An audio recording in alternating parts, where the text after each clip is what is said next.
If there's anything pirates are known for, it is engaging in epic battles at sea. Waves crashing, two ships or an entire fleet trying to outmaneuver the other, all the while cannons and muskets blaze away, tearing apart woodwork, rigging, and men. A staple of swashbuckler cinema, these set-piece engagements were relatively uncommon. Pirates preferred not to damage themselves, their ships, or their target, and they mostly went for cowardly merchants that would surrender without a fight. Push did come to shove on occasion, and pirates were always prepared for a fight. These engagements could last hours, up to an entire day, and most of them were ultimately uneventful, or sadly, as was usually the case, poorly documented. But there are a handful of exceptions. Some engagements featured extraordinary circumstances, tactics, maneuvers, and bravery. They had a profound impact on history, and were so well documented as to give us a detailed, gruesome insight into what exactly transpired. In this video, we will cover my pick of the 5 greatest, most exceptional sea battles from the Golden Age of Piracy. Obviously, my pick might look entirely different from yours, and that is only natural. I decided to choose 5 battles which were not only epic, but also unconventional, had an effect on history, but have also gone largely forgotten on the interwebs. I will also include a small number of honorable and dishonorable mentions towards the end of the video, and who knows, if there's enough interest shown in this video, I might make one about 5 additional battles, or even one on land engagements. Without further ado, let's dive head on into the roiling seas of the Golden Age.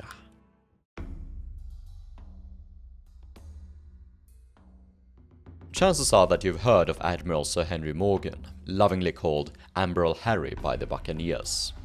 He was a Welshman who sailed to the Caribbean, where he established himself on Jamaica as a chieftain of the Buccaneers, a Franco-English collection of Protestant paramilitaries, traveling by water to assault Spanish possessions by land. In 1669, Morgan had built himself a fearsome reputation. He had taken the Spanish settlements of Granada, Puerto Príncipe and Portobello, and next he set his eyes upon Cartagena. For this purpose, he was gifted a 36-gun frigate, the Oxford, but she was destroyed in a fiery accident. No less resolved, Morgan took command of the 14-gun frigate, Lily, at the head of an 8-ship flotilla. Most of the vessels were small and poorly armed. Their primary purpose was to transport the buccaneers from point A to point B. Since well-armed Cartagena was off the menu, Morgan settled instead on Lake Maracaibo. This location, known for its oily waters, had been a frequent target of buccaneers and was reckoned easy pickings. The plan was to contest the fort at the opening of the lake and ransack the city of Gibraltar on the southern coast. Morgan was able to take the fort without a fight, the Spanish having deserted it, and enter the lake to sack Gibraltar, all according to plan. The looting and ransoming of prisoners took up the better part of 2 weeks, and this gave the Spaniards time to fortify the entrance and block his escape. The castle was armed and garrisoned, and the mouth of the lake was blockaded by the Windward Fleet, Armada de Barlovento. Spain's overseas possessions were overextended, and the Barlovento was the only means of maritime defense against pirates. It had recently been sent from Spain and consisted of 6 heavily armed vessels, but the largest 2 ships were eventually ordered back.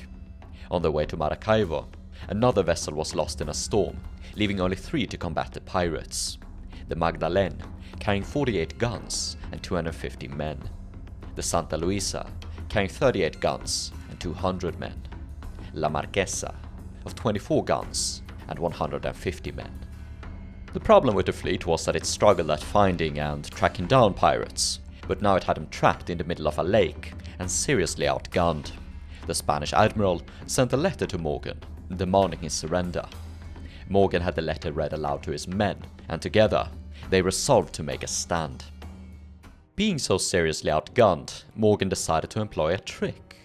He took a captured vessel and turned her into a fire ship, essentially a massive Molotov cocktail, directed by a skeleton crew upon another ship, with the intention of hitting her and setting her alight.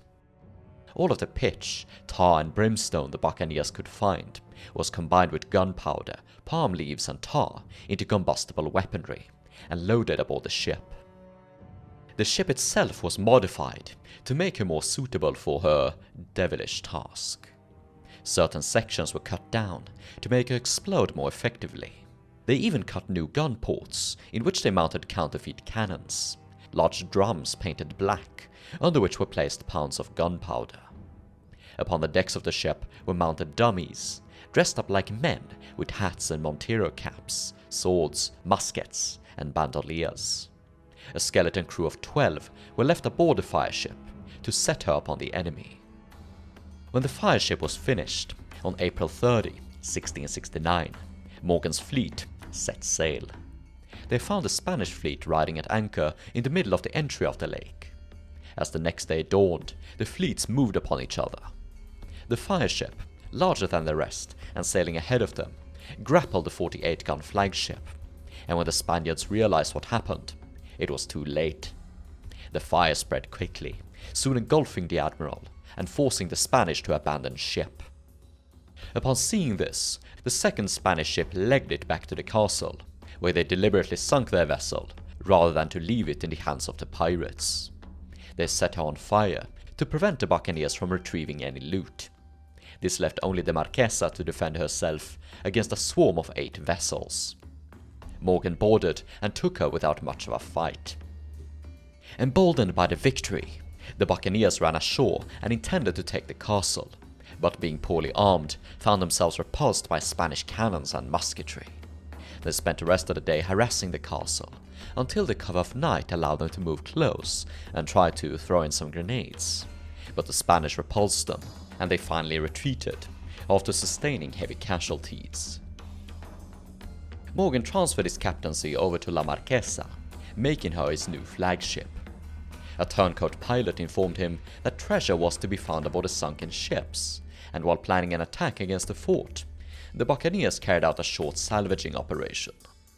Morgan attempted to negotiate with the fort, but the commander refused and resolved to wait until reinforcements arrived. Morgan decided to employ another scheme. He made it seem as if he was landing troops for an assault on the castle by rowing his boats back and forth, hiding the troops in the boat on their way back. The Spaniards, thinking they were about to be attacked by land, shifted the artillery from the seaside to the land side. By nightfall, Morgan's fleet slipped safely past the undefended seaside of the castle. On his way out, he fired a defiant salute. The Spaniard hastily tried shifting their guns back, but it was too late. Harry Morgan had escaped. This battle is interesting for several reasons. For one, it is the largest sea battle from the Golden Age of Piracy, most of whom only involved a pair of ships and a few hundred combatants. Secondly, it was resolved using a relatively unconventional tactic and resulted in few casualties. Most were sustained in the failed attack on the fort. It was quite a dynamic engagement, since Morgan also had to take the castle into account. The geography of Lake Maracaibo is also of note. Most importantly, the Battle of Lake Maracaibo had huge implications for the history of pirates. The Spanish pirate hunting fleet had been utterly destroyed. Buccaneers were now free to roam the Caribbean as they pleased. Morgan launched his final expedition in the next year, occupying Santa Catalina and attacking the city of Panama. This is probably the most important land battle in pirate history, but that's for a separate video. The subsequent destruction caused in the absence of the Barlovento raised the demand for a local solution, instead of one sent by Spain. So in 1670, Spanish governors began issuing licenses for local captains to take command of a small vessel, usually a half-galley, and crew her with a number of men, and cruise the coast for pirates. So was born the dreaded Guardacosta, Coast Guard. While they were efficient in hunting pirates, they more often behaved like pirates themselves, seizing smugglers and innocent merchants on flimsy charges. This would only fuel piratical attacks against the Spanish in turn, justified as defensive. The depredations of the Garda were cited as a cause for the rise of the flying gang in 1713. the root of pirates like Jennings, Blackbeard, and Charles Vane. In 1739, they were responsible for the outbreak of a full-out war between Spain and Britain, the War of Jenkins' Ear, a sort of spin-off to the Golden Age, and a final hurrah of the old buccaneers.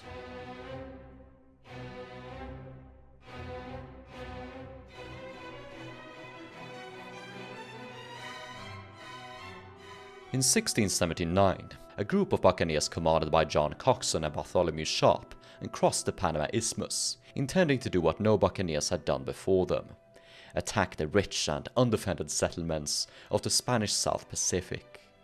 They allied a local tribe of Darien Indians, led by a certain King Golden Cap, who was said to have issued privateering commissions against the Spanish.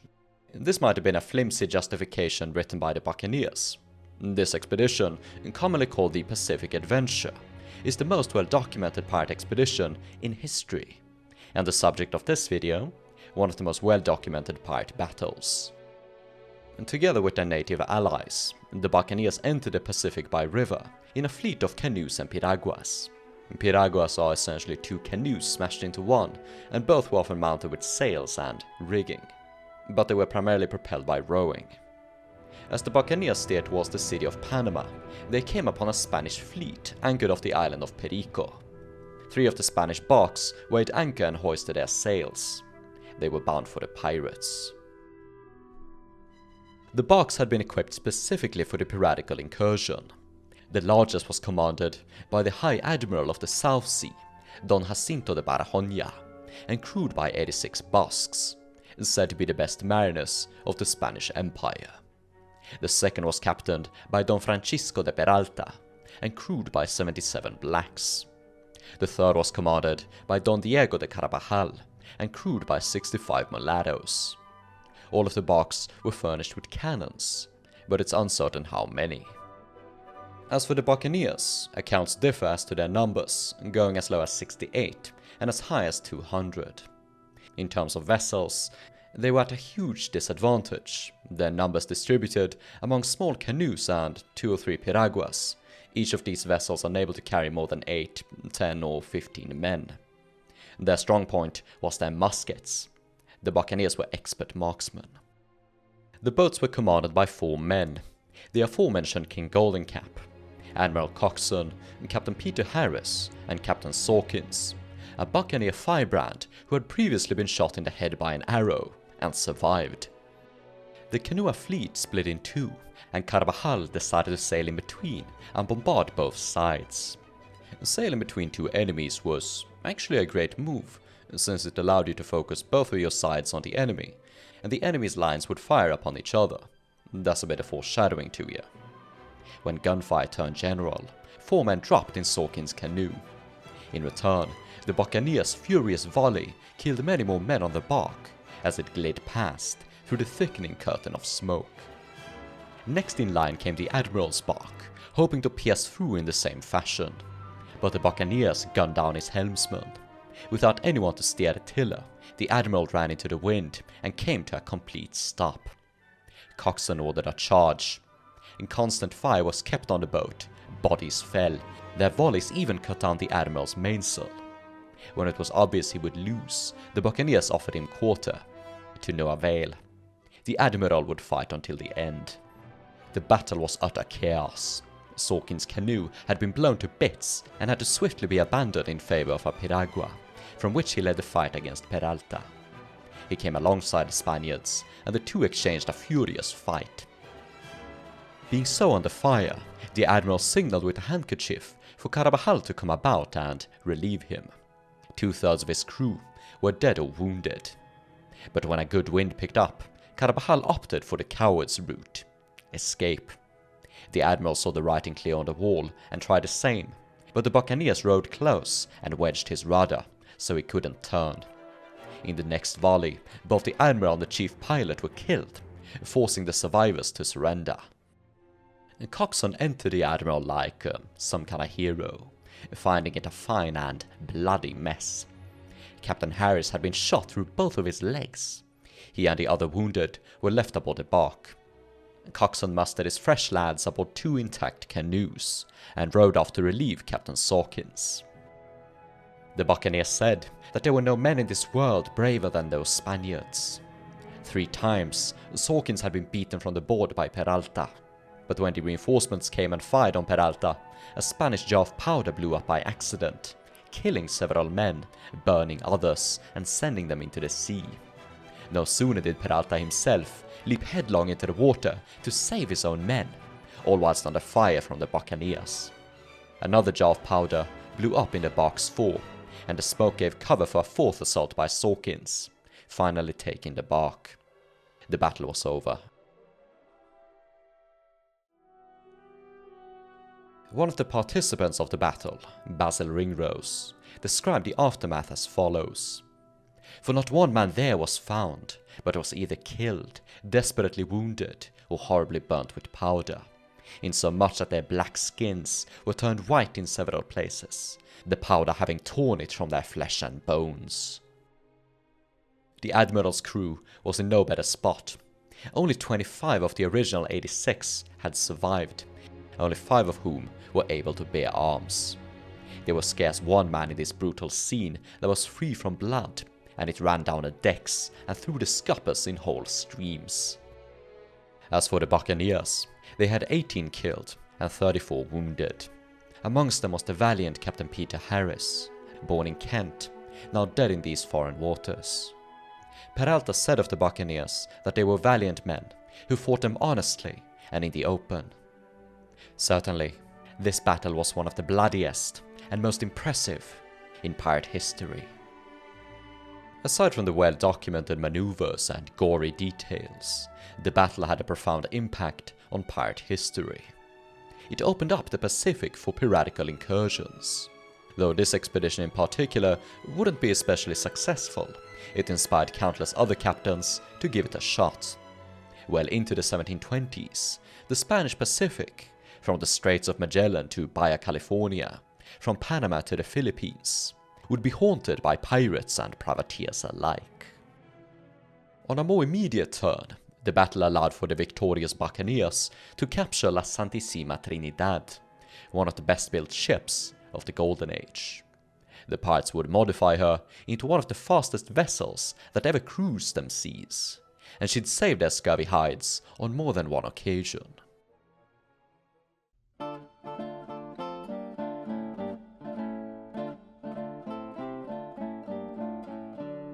Louis Guitar is one of those pirates you've probably never heard of. Cool name though. But the battle in which he was defeated was not only epic, well documented, but impactful as well, and even involved the local governor. Guitar, whose name has many different spellings, one of them being Guitard, who sounds like a slur for someone who cannot play the guitar, was seemingly born in Brittany around 1667. He served as a privateer during King William's War, and after the cessation of hostilities, resided in Saint-Domingue. In 1699, when traveling in a canoe to visit a friend, he was kidnapped by pirates, who forced him to become the captain of their sloop. Okay then, I guess if you guys really want me to. Guitar seemingly did his job well, as they soon captured a 140-ton Dutch ship, called the Vrede, meaning peace. This the pirates refitted into their new flagship, La Paix, and went on a rampage across the Spanish Main.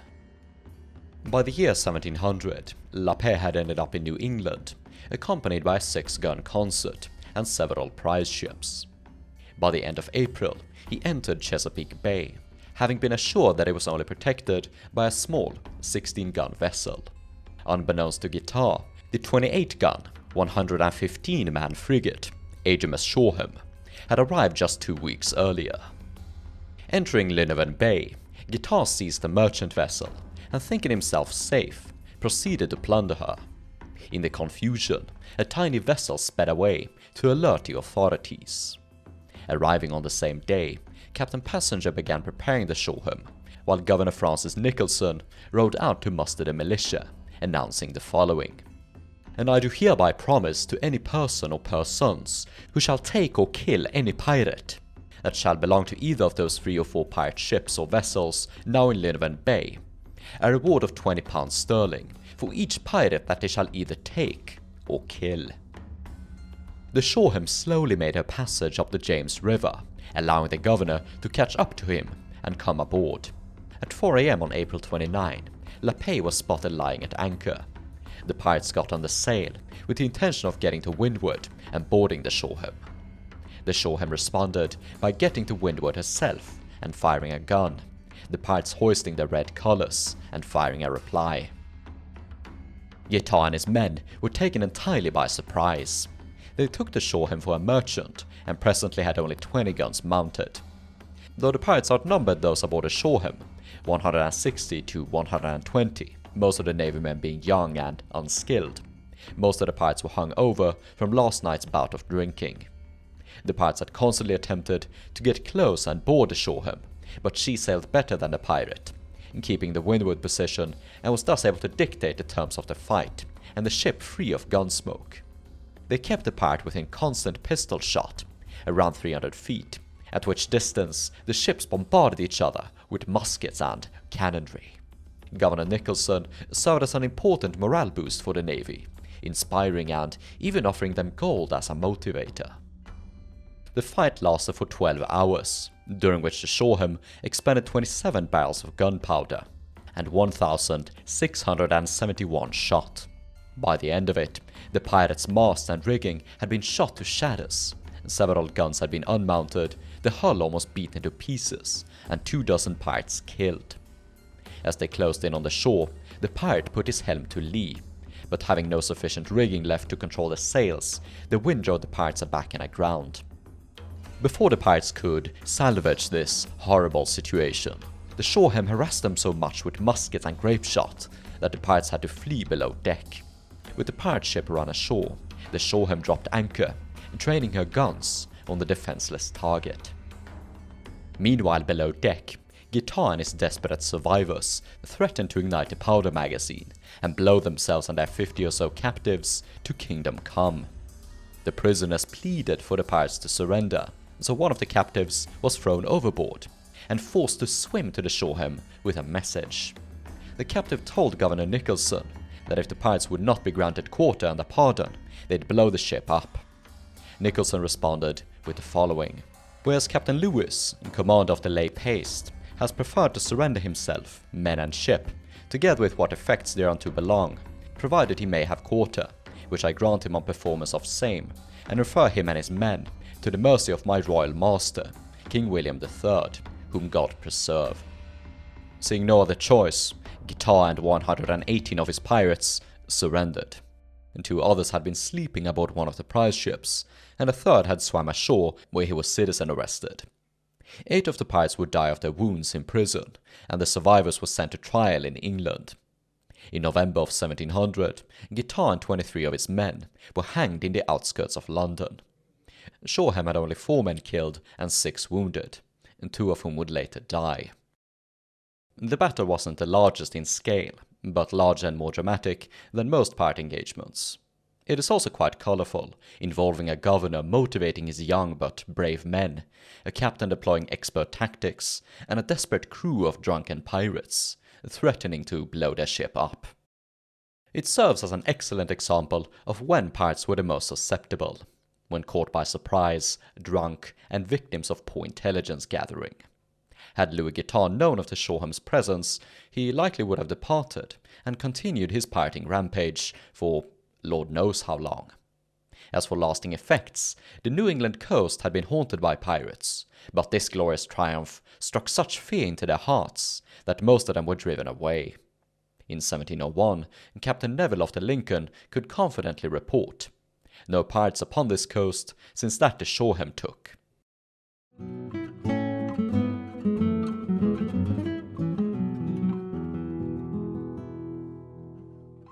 On the 21st of March, 1720, an East Indiaman named Cassandra departed London, bound for the East Indies. She weighed 380 tons, carried 26 guns, and a crew of 76 men. After a 3 months' journey, she stopped at the island of Johanna on the 8th of August, where she was attacked by a pair of pirate ships. The pirate ships were the Fancy and Victory, commanded by Captains Edward England and Richard Taylor. They were of the Maroona Old Guard, who fled the Caribbean upon the arrival of Governor Woodes Rogers, intending to stake their fortunes in the East Indies. Bound northward, they had perhaps heard of the Cassandra and the consorts lying in the harbour, and intended to pluck these prizes while fresh, or stumbled upon them by chance. The Cassandra was captained by James McCrae, a Scottish employee of the British East India Company. At Johanna he had encountered a 32-gun Greenwich, and commanded by Richard Kirby, and a 22-gun Ostender, her captain unknown. Whilst lying in the harbour, the East Indiamen encountered deserters from the pirate crew of one Olivier Le Vasseur, who was currently shipwrecked on the nearby island of Mayotte. The company men made plans to go and capture the pirate before they were beset upon by the Fancy and Victory. McCrae and his associates made a promise to stand each other by, but when push came to shove, McCrae was deserted by his allies, who pulled off to sea. He fired a shot at them to no avail, and would have to engage the pirates alone, outnumbered, outgunned. The pirates hoisted their black and bloody flags. Then the cannons roared. The firefight lasted for 3 hours, the pirates constantly attempting to board the Cassandra by trying to row into position. Oars were a very common and often underrated feature aboard pirate ships, even the large ones. But the Cassandra shot the oars to pieces. At 4 o'clock in the afternoon, most of the Cassandra sailors and officers stationed on the quarterdeck had been killed or wounded. The Fancy was closing in, so the Cassandra decided to run for the shore. The Fancy followed. Even though the Cassandra was heavier, it was the Fancy that ran aground on a sandbar, getting caught in the Cassandra's line of fire. The Victory had to supply her with reinforcements. The Victory then concocted an interesting scheme. They put an anchor cable in a boat, steered the boat behind the Cassandra and dropped the anchor, then used their capstan to pull their ship behind the Cassandra, where they would be able to bombard her from her weakest position, the arse. McCrae knew the trick to be up. Using the gun smoke as cover, he got most of his men into a longboat and rowed ashore. The healthier had to swim. By 7 o'clock, the survivors had made it. The wounded were sadly left aboard, victims of the pirates' vengeful anger. McCrae himself was almost dead with fatigue and blood loss, having been shot in the head by a musket ball. The results of the battle were absolutely gruesome. Captain Taylor said that blood had run out through the scuppers of the ship, and his crew lost 2/3 of its strength. According to Captain McCrae, the pirates suffered around 100 casualties, whereas the company had 13 killed and 25 wounded. Of course, McCrae had a bias, as he was trying to not get fired by his superiors. Either way, the battle is quite amazing, in that it's one of the few incidents in which the pirates of this period engaged in a heavily armed fight and survived, though barely. Aside from its interesting tactics, drama, brutality and good documentation, the battle had its ripples in history. Having bested this roadblock, it allowed the pirates access, free rein, to the Indian Ocean, a massive playground for them to plunder. This allowed them to rescue Olivier Le Vasseur from his shipwreck, and he would continue being at the front of pirate news for the next 10 years. The next year, Le Vasseur would spearhead the capture of the Nossa Senhora do Cabo, the richest heist in all of history, amounting to a bounty of around $500 million in today's money. Despite McCrae's attempts to capture the pirates, he would never succeed, and they wouldn't stop pirating until eventually retiring on their own accord. As for the Cassandra, Richard Taylor would eventually assume control of her and take her to the Spanish West Indies, where he exchanged her in return for a pardon. According to some sources, she was turned into a Spanish coast guard. This caused a bit of outrage, since the East India Company had been trying to reclaim her for some years. The late Golden Age of Piracy, between 1713 and 1730, wasn't known for epic, large-scale battles. The Battle of Juana is, I believe, the most well documented and the most gruesome one. But there are some other contenders, which I'll discuss momentarily as to why they didn't make the cut.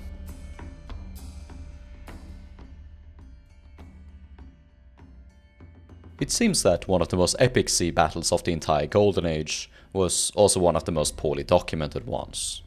In fact, the combatants of this battle are vague and surrounded by rumours. On May 16, 1719, the British Gazetteer reported the following. He write from St. Christopher's that the Scarborough frigate, boarding a pirate, commanded by one Moodic, was worsted and taken, and the captain and several of his men killed. Judging by the short article, it also appears as if the pirates defended against a boarding assault. I don't remember any instances of this happening, and pirates loved boarding combat and were always very offensive, as we've seen throughout the video, so them actually being on the defensive and allegedly winning is quite unique. The pirate ship in question was the 36-gun Rising Sun, commanded by William Moody. It is known that she existed and was a pestilence, but it is also known that the Scarborough wasn't defeated, and did in fact survive many years to come. Perhaps the rumors were entirely false, or perhaps Moody did defeat some other warship. It would be one of the very few cases when pirates, especially of this period, came up against a navy vessel and actually won. Another legendary victory occurred the same year. It is likely a bit more documented than the engagement with the Rising Sun, but still not enough to really know much about it. On the 26th of December, 1719, 2 pirate hunting sloops were sent out from Jamaica to capture one Thompson, a pirate who had captured a London merchant right in front of Port Royal. Little is known about Thompson. He commanded a Cuban sloop with a crew of 150 banditti of all nations. The pirate hunters engaged Thompson near the southwest of Jamaica.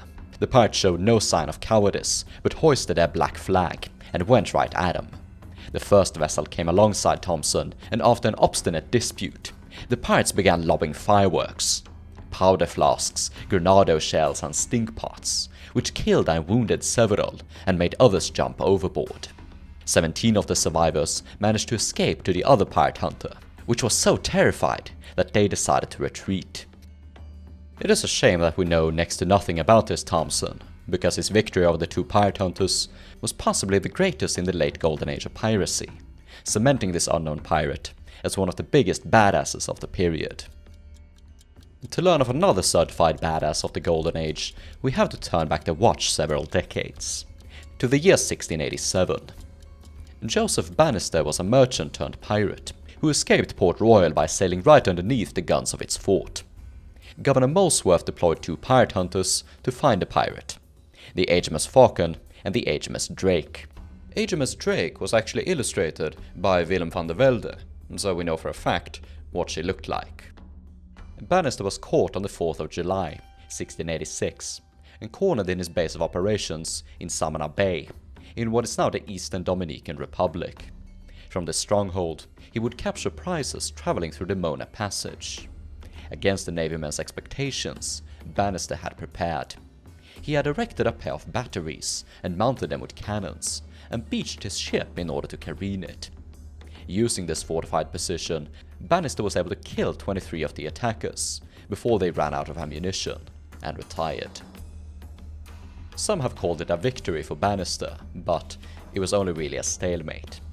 The Navy had only retreated because they ran out of ammunition, and Bannister's ship had been entirely destroyed. The Navy later returned, having restocked and thinking Bannister was still there, but he had escaped in a prize ship. A few months later, the Navymen caught him and hanged him without a trial from the yardarm of the Drake. So overall, a very unconventional battle and a very interesting end to a very interesting career. It also had some impact on history, since Bannister's base would henceforth be named after him, as can be seen on this 19th century French map.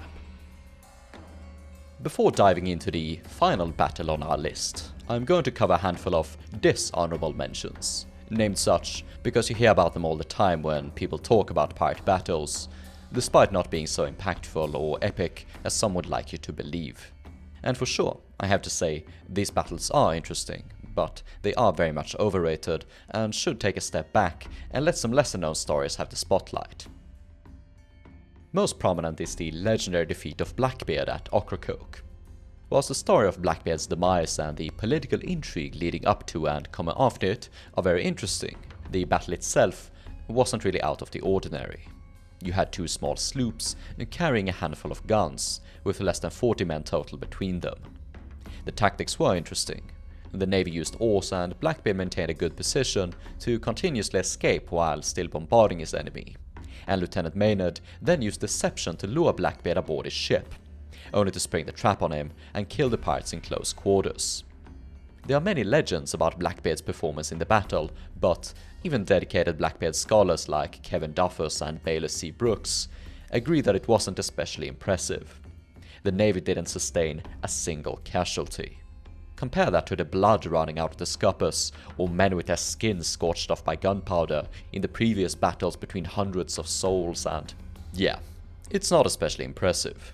And of course, I am certain it could be said that all of the battles I've spoken about today are unimpressive when compared to the great battles at sea between national navies, the likes of Texel or Trafalgar, Bitterballen or whatever. I don't care. Pirates are cool and I do not need any other argument. Another one of the quote-unquote legendary pirate battles, the defeat of Bartholomew Roberts, can be summarized in a few words. Roberts' men were hung over, they spotted the Navy and attempted to escape, got caught in a broadside, Roberts was killed, his men fought on for another hour or so, without any real casualties on either side, and they surrendered. They were dragged off to trial and hanged. The real battle was the one against Roberts' consort, the Ranger, and even that one wasn't anything out of the ordinary, aside from the pirates trying to blow up their own ship, only succeeding in destroying the cabin. The battle was impactful in that it put an end to Bartholomew Roberts, who was one of the most successful pirates, in that he successfully captured a lot of ships. Aside from that, piracy would continue for a few more years, even if a few were certainly demoralized by his timely demise. Finally on the dishonorable mentions list, we have the capture of John Rackham, alias Calico Jack. Rackham is one of the most heavily romanticized pirates. Despite not really accomplishing anything, he is only known for having 2 women aboard, which is interesting, but when it's used as an excuse to paint him as something he's not and draw attention from true pirate stories, it kinda becomes a drag. Rackham's defeat is often touted as both important and epic, but it was neither. He and his boys were drunk, the pirate hunters surprised him, he tried to run away but got caught, the pirate hunters asked him, "Strike a main, surrender?" Rackham replied, "We'll strike no strikes," and fired a swivel gun, which is admittedly badass, but then the hunters fired a full broadside, and the pirates surrendered. No one died in the actual battle, no one got wounded, and the story of Anne Bonny and Mary Read fighting to the end and shooting at the covering pirates was never documented by eyewitnesses, and was most definitely invented.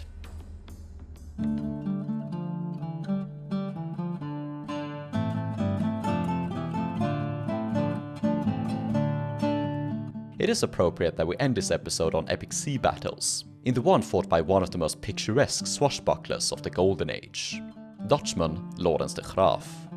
He was tall, blond, sported a curved Spanish moustache, and was accompanied ashore by a private orchestra. A master swordsman and trained as a gunner, the scoundrel had served under Spain, the Dutch Republic, almost England, and now France. He was in command of one of the largest pirate ships of the period, the 48-gun Neptune, and formerly the San Francisco, captured from the Spanish. After sacking the city of Campeche, Laurens and his allies parted ways, with the Neptune sailing northwards. 3 days later, off the North Yucatan coast, close to the Alacrán Reef, Alacrán meaning scorpion, the filibusters spotted 2 Spanish scout ships. The scouts immediately sailed off and alerted a squadron of pirate hunters. The Dutch-built Santo Cristo de Burgos, of 650 tons and 56 guns, her stern decorated by an image of the crucified Christ, and commanded by Andres de Ochoa.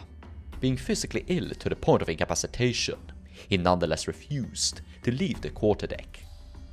His vice admiral was the also Dutch-built Nuestra Señora de la Concepción, of 52 guns and 550 tons, commanded by Antonio de Astina. Both of these vessels have been illustrated on a map of Portobello from 1682. Both of their topmasts are set down, which is why the masts look so short. Having recently taken a pirate ship, The Spaniards had pirate prisoners aboard, whom they press-ganged to serve at the cannons. Lawrence found himself trapped to leeward of the small armada, outnumbered and outgunned. Unable to gain the weather gauge, Lawrence ordered the Neptune to lie by and prepare for battle. According to legend, he held a speech to his men, telling them that, to escape, we must fight. The Spaniards bore down on the Neptune, firing a warning shot from their chaser. The Neptune made no response. The Spanish decided to split up, taking each a side of the Neptune, much like we saw in the final sea battle of the film at World's End. In reality, this is a very dangerous tactic, since it allows both sides of the enemy ship to focus on both of your ships, and you also make your own vessels susceptible to friendly fire. According to Spanish records, the admiral believed that Lawrence was willing to negotiate, and that he was the one who fired first. He let his guns do the talking. First he fired a broadside into the admiral, and then one into the vice-admiral, followed by a volley of muskets. The opening act was devastating, and it bought the Neptune valuable time. For the next 12 hours, Lawrence constantly maneuvered his ship so that his enemy could never bring two broadsides to bear on him at once, even though he never got the weather gauge. The Concepcion took the brunt of the fight, firing at least 60 broadsides, to the Burgos 14. The battle was slow and methodical. According to Exquemelin, Lawrence himself, an old gunner, personally aimed the cannon that dismasted the Burgos. Lawrence's effective gunnery prevented the Spaniards from boarding him. The Spaniards claimed their powder was bad, but it didn't prevent it from detonating one of their cannons, killing 5 gunners. Many were killed or wounded, including Lawrence, who was shot in the leg.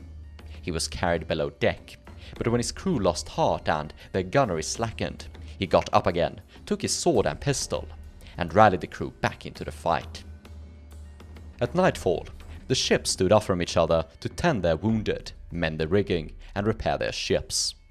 Even though the Neptune had persisted, she was in a terrible condition. 9 men killed, 12 wounded, her topmast shattered, and the hold flooding with water from shots below the waterline. But in the morning, when the Neptune had gotten the weather gauge, the Spaniards were in no mood to fight. Their crews were battered and demoralized, with many dozens killed and wounded. They had expended most of their ammunition, and the extravagant upper works had been shot to pieces. The admiral himself was taking his last breaths, and would perish just 2 days later. Lawrence would live to fight another day, and fight he did. He'd continue pirating and serving the French colonies for the next 15 or so years, before eventually passing away in 1704, marking the end of one of the most intense and colorful careers in piracy. In that regard, the engagement was impactful, but it is mostly impressive in regards to the tactics, maneuvers, and skill displayed by Lawrence. It inspired one of the sea battles in the novel Captain Blood, which has greatly inspired pirate cinema, and possibly affected the final scene in Pirates 3. Who knows? Ladies and gentlemen, that was my initial pick for the 5 greatest sea battles from the Golden Age of Piracy. Certainly there were many other battles which I left out. I wanted to limit the amount of stories I talked about, and provided they are well documented and epic enough, I might make a follow-up video should this one prove popular. And tell me also if you want one about land battles. I have some really cool picks for that one. Otherwise, please consider supporting Golden Gunpowder by becoming a channel member, making a one-time donation, or becoming a Patreon supporter. For as little as $1 a month, Patreon supporters are able to access all of my videos without ads. I also release the videos early on Patreon. If you want to support the channel and buy something nice for yourself, we've recently updated the merch store with some clothing and stickers featuring historical pirate flags, which I've drawn myself. Hope you'll enjoy, and I'll see you again soon.